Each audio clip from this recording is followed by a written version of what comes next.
Hello, अस्सलाम वालेकुम। देखते हैं आपके प्रोजेक्ट को थोड़ा सा आपने कुछ ना कुछ इसका समझा भी हुआ है और कुछ चीज़ें आपकी बाकी हैं, मैं आपको वो समझा देता हूँ। तो सबसे पहले मैं ये करता हूँ कि आपका इसको ओपन करता हूँ फ़ोल्डर को, और ये आपके कोड कोड है आपका, इसको उठा के मैं ले आता हूँ सबलाइन के अंदर। ठीक है, तो ये बड़ा है आपका कोड, ये आपकी ही फाइल सारी ओपन है। मैं इसको एक दफ़ा के लिए क्लोज़ कर देता हूँ और हम चलते हैं, इसको थोड़ा सा समझते हैं, देखते हैं क्या चीज़ है। मैं इसको ओपन करता हूँ तो ये चीज़ मेरे पास रन होती है, और उसके बाद मैं क्लिक करता हूँ किसी यूआरएल पे, तो मैं उस पेज पे चला जाता हूँ। आप ये देख रहे हैं, इसका व्यू मतलब मैंने आपको दिखा दिया है। ये सबसे पहले सर्च है। सर्च में आप ये देखें, क्लिनिक सर्च कर सकते हैं, फार्मेसी सर्च कर सकते हैं, हॉस्पिटल सर्च करते हैं, या डॉक्टर सर्च कर सकते हैं। उसके बाद नेक्स्ट आ जाएँ, और स्पेशलिटीज़ हैं, it's easy to see a doctor लिखा हुआ है, नेक्स्ट फुटर आ जाता है, और यूँ इसी तरह सारे के सारे पेज चल जाते हैं। आप जिस पे क्लिक करेंगे आप उस पेज पे पहुंच जाएंगे और आपको उसका कंटेंट भी शो हो जाएगा। अब ये तो पेज मेरे पास शो नहीं हो रहा, लेकिन आपके पास हो जाएगा। ये ब्लॉग है। उसके बाद रजिस्ट्रेशन के पेजेस हैं। नेक्स्ट अगर हम आ जाएँ तो लॉगिन के पेज हैं। खैर, अब हम चलते हैं थोड़ा सा कोड की तरफ। अगर हम कोड को देखें तो कोड में मैं आपको सबसे पहले डायरेक्टरी स्ट्रक्चर समझा दूँ कि कोऑर्डिनेटर का डायरेक्टरी स्ट्रक्चर क्या होता है। कोऑर्डिनेटर जब हम इंस्टॉल करते हैं तो हमारे पास दो फोल्डर होते हैं, एप्लीकेशन का, सिस्टम का, और इंडेक्स की फ़ाइल होती है, index.php। सिस्टम के फ़ोल्डर में हमने कोई काम नहीं करना होता, ये इंटरनल उसका अपना फ़ोल्डर होता है, और उसी की सारी लाइब्रेरीज इसके अंदर होती हैं। नेक्स्ट हम बात करते हैं इंडेक्स पेज की। इसके अंदर भी हमने कोई काम नहीं करना। इसके अंदर जितना कोड है उन्होंने बाय डिफ़ॉल्ट रखा होता है, सो हम इसको बिल्कुल भी नहीं छेड़ेंगे। अब हम चलते हैं थोड़ा सा एप्लीकेशन की तरफ। एप्लीकेशन और ये जो दूसरे फ़ोल्डर्स हैं वो क्यों बने हैं, कैसे बने हैं, क्यों बनाएं, तो इनकी मुझे ज़रूरत थी, सो मैंने बना लिए हैं। जितनी आपको ज़रूरत हो आप बना सकते हैं।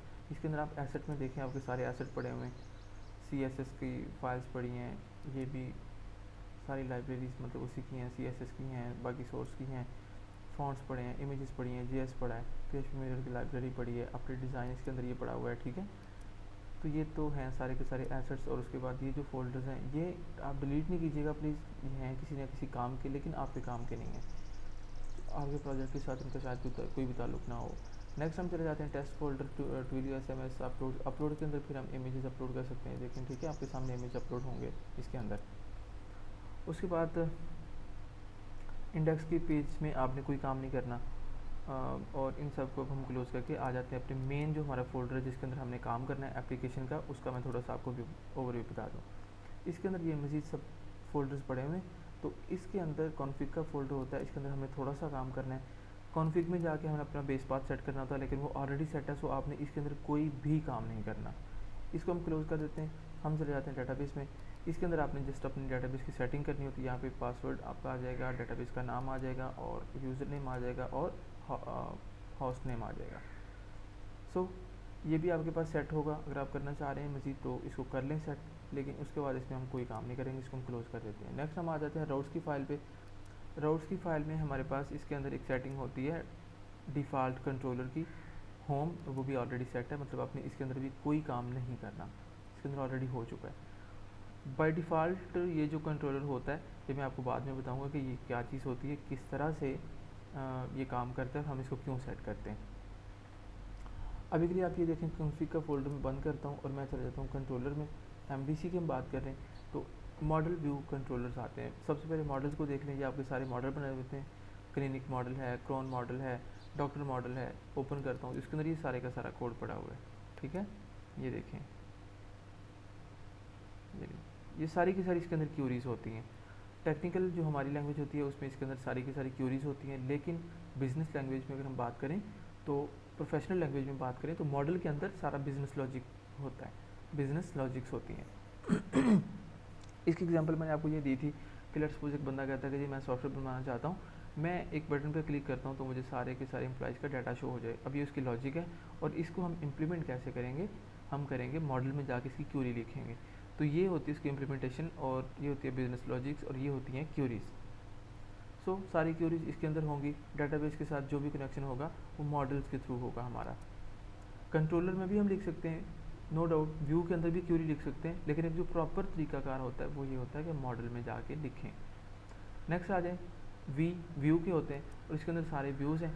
HTML का जितना कोड है वो सारे का सारा इसके अंदर होगा, ये आप देख सकते हैं, मैंने अबाउट उसका पेज ओपन किया हुआ है और HTML का सारा कोड इसके अंदर है। इसी के अंदर हम PHP इम्बेड कर देते हैं जब हम कंट्रोलर के थ्रू इसके अंदर आते हैं। इसके अंदर भी हम जितने कोड चाहें बना सकते हैं हमारी ज़रूरत के मुताबिक। ये मुझे ज़रूरत थी तो मैंने एक और कोड फोल्डर बना लिया। फोल्डर के अंदर कुछ फाइल्स हैं जो कि मैंने दूसरी फाइल्स के अंदर इंक्लूड करवाई हुई हैं। एरर का जो फोल्डर है जिसके अंदर बाय डिफ़ॉल्ट होता है उसको हम नहीं तंग करेंगे, बिल्कुल भी डिलीट नहीं करेंगे। नेक्स्ट हम आ जाते हैं कंट्रोलर पे। कंट्रोलर क्या होते हैं? कंट्रोलर बेसिकली वो फाइल्स होती हैं जिनके थ्रू हम यूज़र की नेविगेशन को कंट्रोल करते हैं और सिस्टम का कंटेंट कंट्रोल करते हैं और URLs को कंट्रोल करते हैं। अब इन सारी चीज़ों को किस तरह से हम कंट्रोल करते हैं? लेट्स सपोज यूज़र एक मेन्यू पे क्लिक करता है, तो ये हम कंट्रोलर में डिसाइड करते हैं कि क्या व्यू लोड होगा, उस व्यू के ऊपर क्या कंटेंट लोड होगा और यूज़र को हम किस साइट पे लेके जाएंगे, कौन सा डाटा हम उसको शो करवाएंगे, कौन सा नहीं करवाएंगे और कितना डाटा किस पेज पे किस तरह से शो करवाएंगे। जिस तरह से आप ये देख रहे हैं, अबाउट पे आपको ये शो हो रहा है, करियर पे आपको ये वाला डाटा शो होगा, सॉरी कॉन्टैक्ट पे, FAQ पे आपको FAQ शो हो जाएंगे। सॉरी ये पेज मेरे पास लोड नहीं हो रहा, आपके पास इंशाल्लाह हो रहा होगा, ना हो तो मुझे बता दीजिएगा, मैं आपको करवा दूँगा। अब URL की बात करते हैं। बहुत इंपॉर्टेंट है कि URL हमारा किस तरह से होता है। अब देखें जब मैं होम पे क्लिक करता हूँ तो आपका ये कोड का फोल्डर है, उसके बाद कुछ भी नहीं लिखा आता, लेकिन मेरे पास व्यू लोड हो रहा है। अगर मैं अबाउट पे क्लिक करता हूँ तो फिर मेरे पास जनरल और अबाउट अस लिखा आता है। इसमें जो जनरल है ये हमारा होता है फोल्डर कंट्रोलर का नाम, और ये जो अबाउट अस है ये होता है उस कंट्रोलर के फंक्शन का नाम। मतलब जनरल मेरा कंट्रोलर है, अबाउट मेरा उस जनरल के अंदर फंक्शन है। लेकिन जब मैं होम क्लिक करता हूँ तो फिर यहाँ पे कुछ भी नहीं होता, लेकिन फिर भी व्यू लोड हो रहा है। तो मैंने आपको बताया था जो डिफ़ॉल्ट कंट्रोलर की हमने बात की थी, कॉन्फ़िग में जाके राउट्स डिफ़ॉल्ट कंट्रोलर, तो जब कुछ भी नहीं होता तो जी बाय डिफ़ॉल्ट जो हमारा कंट्रोलर सेट होता है वो लोड होता है, और इस कंट्रोलर के अंदर इंडेक्स का फंक्शन जो होता है वो लोड हो जाता है। अगर हम जनरल की बात करते हैं, जनरल में अबाउट अस, तो ये देखें वो वाला आपका ये शो हो रहा है, और ये सारे का सारा कंटेंट हमने इकट्ठा किया हुआ है लोड करवाने के लिए, और ये दिस लोड व्यू पे जाके हम उसको ये वाला व्यू लोड करवाएंगे और ये हम उसको सारा डाटा लोड करवा देते हैं।